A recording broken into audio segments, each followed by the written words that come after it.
पापस्वीकरण के समय बड़े महंत निकांद्र से उसने इस बात का जिक्र किया था। अपने हाथों को दोहड़ के बाहर रखा करो, निकांद्र ने अर्सेनी को सलाह दी थी।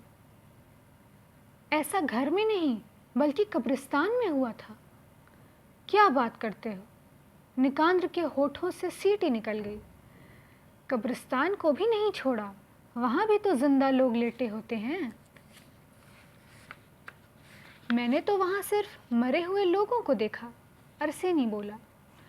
ईश्वर की निगाह में कोई नहीं मरता।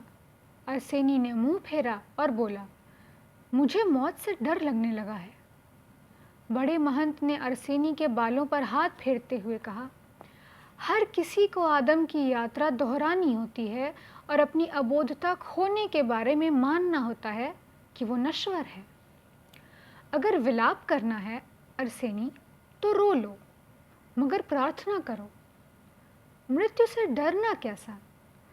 मृत्यु सिर्फ विरह की पीड़ा ही नहीं, उसमें सांसारिक झंझटों से मुक्ति पाने का आनंद भी निहित है। काफी छोटी उम्र में ही अर्सेनी ने पढ़ना सीख लिया था। कुछ ही समय में उसने ख्रिस्ताफोर के दिखाए गए हरफों को न केवल याद ही कर लिया था, बल्कि उनको जोड़ जोड़कर आसानी से लफ्ज़ बनाना शुरू कर दिया था। शुरू शुरू में अर्सेनी को पढ़ने में इस बात से तकलीफ होती थी कि लगभग हर जगह लफ्ज़ के साथ लिखे होते थे। हर जगह लफ्ज़ एक साथ लिखे होते थे, अलग अलग नहीं। उसने एक बार अपने दादा से भी पूछा था कि लफ्ज़ अलग अलग क्यों नहीं लिखे जाते। उसके सवाल के जवाब में ख्रिस्ताफोर का सवाल था कि क्या लफ्ज़ अलग अलग बोले जाते हैं? मैं तुम्हें और भी बताता हूँ। कभी कभी इस बात की कोई अहमियत नहीं होती कि लफ्ज़ों को किसने और कैसे कहा। लफ्ज़ बोला गया, यही अहम बात होती है। बोला भी ना गया हो, अगर सोचा भी गया हो तो काफ़ी है। भोज वृक्ष की छाल पर लिखी ख्रिस्ताफोर की टिप्पणियाँ अर्सेनी का पहला और पसंदीदा सबक बना। इसकी कई सारी वजाहतें भी थीं। पहली बात तो ये कि छाल पर लिखी पांडुलिपियों के हर्फ बड़े और उनकी लिखाई साफ होती थी। बहुत लंबा चौड़ा लेखन भी नहीं होता था। शायद सबसे अहम बात ये थी कि ये भोजपत्र के वृक्ष की छाल पर लिखी पांडुलिपियाँ उनकी पूरी झोपड़ी में इधर उधर बिखरी होती और आसानी से हाथ लग जाने के कारण अर्सेनी उनको झटपट पढ़ लेता। और फिर अर्सेनी उनको तैयार करने की विधि से भी वाकिफ था। बसंत ऋतु के समय पेड़ों से अर्क निकलता है, इसलिए सनोवर के पेड़ों की छाल से भोजपत्र ख्रिस्ताफोर तभी तैयार करता था। पेड़ों के तनों में से पहले वो साफ सफ़ेद टुकड़े काट लेता और फिर उन्हें घंटों नमकीन पानी में उबालने के लिए डाल देता। इससे छाल मुलायम हो जाती और उसका भुरभुरापन भी नहीं रहता था। अंत में ख्रिस्ताफोर एक माप के पत्ते काट लेता। इस लंबी चौड़ी प्रक्रिया के बाद कहीं जाकर भोजपत्र लिखाई के लिए तैयार होते थे। बहुतेरे उम्दा और महंगे कागज भी उनके सामने टिक न पाते। लिखने का ख्रिस्ताफोर का कोई खास वक्त तय नहीं था। सुबह सवेरे, दिन और शाम वो कभी भी लिखने बैठ जाता। एक आध बार तो यूं भी हुआ कि आधी रात को अचानक उसके दिमाग में कोई ज़रूरी बात आ गई और ख्रिस्ताफोर उठकर लिखने बैठ गया। जो कुछ ख्रिस्ताफोर ने किताबों में पढ़ा वो सब उसने पेड़ की छाल पर लिख दिया। जैसे कि उसने लिखा कि राजा सोलोमन की 700 बीवियां, 300 रखेलें और 8000 किताबें थीं। ख्रिस्ताफोर ने खुद के तजुर्बे भी लिख दिए थे। सितंबर माह के 10वें दिन अर्सेनी का एक दूध का दांत गिर गया। वो इलाज के लिए प्रार्थनाएं भी लिख देता था। मुख्तलिफ दुआओं के ज़रूरी अलग अलग हिस्से और जड़ी बूटियों की व्याख्याएं, प्राकृतिक असंगतियों की चर्चा, मौसम से जुड़े शगुन अपशगुन और कुछ सीखने सिखाने वाले तबसरे भी। जैसे ख्रिस्ताफोर ने लिखा कि धूर्त की चुप्पी से सावधान रहें, क्योंकि वो खतरनाक भी होती है। उस धूर्त कुत्ते की तरह जो चुपके से चोरी करता है। छाल की अंदरूनी तरफ उसने हड्डी की कलम से खुरच कर लिखा दिया था। क्रिस्टोफर लिखने का काम इसलिए नहीं करता था कि उसे भूल जाने का डर था। उसे तो बुढ़ापे में भी सब याद था, कुछ न भूला था।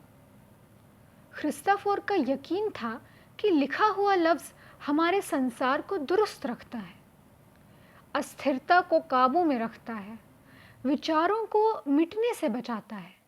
इसलिए क्रिस्टोफर की दिलचस्पियों का दायरा काफी व्यापक था। उसका मानना था कि आदमी की सोच उदार होनी चाहिए, कम से कम उतनी जितना फैला हुआ हमारा ये जहान है। क्रिस्टोफर कभी अलाव घर, कभी बाहर तख्त पर या कभी लकड़ी के ढेर के पास बैठकर लिखता था। वो जहां बैठे होता था, अपना लिखा हुआ वहीं छोड़ देता था। जमीन पर बिखर जाने से उनको उठाकर नहीं रखता था। उनको हल्की सी उम्मीद थी कि हो सकता है कभी बाद में उसकी लिखी लिपियां दूसरे सांस्कृतिक दौर में फिर उभर कर सामने आ जाएंगी। लिखा हुआ कभी नहीं मिटता, वो अमर अजर है, ऐसा क्रिस्टोफर का यकीन था। बाद में चाहे जो हो, लेकिन एक बार जो लिखा गया वो सदा के लिए स्थापित हो जाता है। अरसेनी क्रिस्टोफर की बैठने की सब जगहों से वाकिफ था, इसलिए उसकी लिखी हुई टिप्पणियां ढूंढने में उसे कोई परेशानी न होती। कभी कभी तो एक ही जगह से एक एक करके काफी दस्तावेज मिल जाते। अरसेनी को ऐसा भी लगता था कि उसके दादा सोने के अंडे देने वाली मुर्गी थे और उसे जहां तहां बिखरे हुए सोने के अंडे इकट्ठे करते जाना था। अरसेनी तो अब दादा के मुंह का भाव देखकर ये भी जानने लग गया था कि किसी खास वक्त में उन्होंने किस विषय पर लिखा होगा। क्रिस्टोफर की चढ़ी हुई त्योरियां इस बात का इशारा होती थीं कि उसके लेखन का विषय विधर्मियों की आलोचना है। इसके विपरीत उपदेशात्मक कथन लिखते हुए चेहरे पर शांति भाव रहता। अरसेनी ने अक्सर देखा था कि जब भी क्रिस्टोफर को ऊंचाइयों, आयतन या दूरियों के बारे में लिखना होता, तो विचार मग्न क्रिस्टोफर अपनी नाक खुजाने लगता।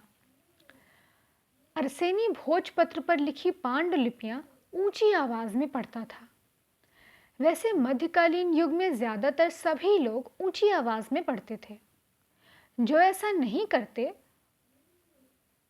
नहीं करते थे वो भी और कुछ नहीं तो होंठ ही हिला देते थे। अपनी पसंदीदा पांडुलिपियां अरसेनी ने एक खास टोकरी में रख ली थी। संत वलासी के शरण में जाओ अगर किसी के गले में हड्डी अटक गई हो। महान वसीली कह गए थे कि 40 दिनों तक आदम स्वर्ग में रहा। कभी किसी आग में जलना ना पड़ेगा अगर औरत से दूरी रखी जाए। क्रिस्टोफर द्वारा लिखे गए दस्तावेजों में इस तरह की कई जानकारियां और ताकीदें थीं जिनको पढ़कर बच्चे का कोमल मन बेहद दहल गया। अपने दादा के लिखे इन दस्तावेजों के अलावा भी अरसेनी बहुत कुछ पढ़ता था। पाक कोने में आईने के नीचे सिकंदर महान की जिंदगी पर लिख गया अलेक्सांद्रिया अफसाना रखा हुआ था। इस किताब की फियदोसी क्रिस्टोफर के दादा ने किसी ज़माने में नकल उतारी थी। मैं फियदोसी आपका गुनहगार बताना चाहूँगा कि मैंने ये किताब उन बहादुरों की याद में लिखी है जिनकी शौर्य गाथा को मैं गुमनामी के अंधेरों से बचाना चाहूँगा।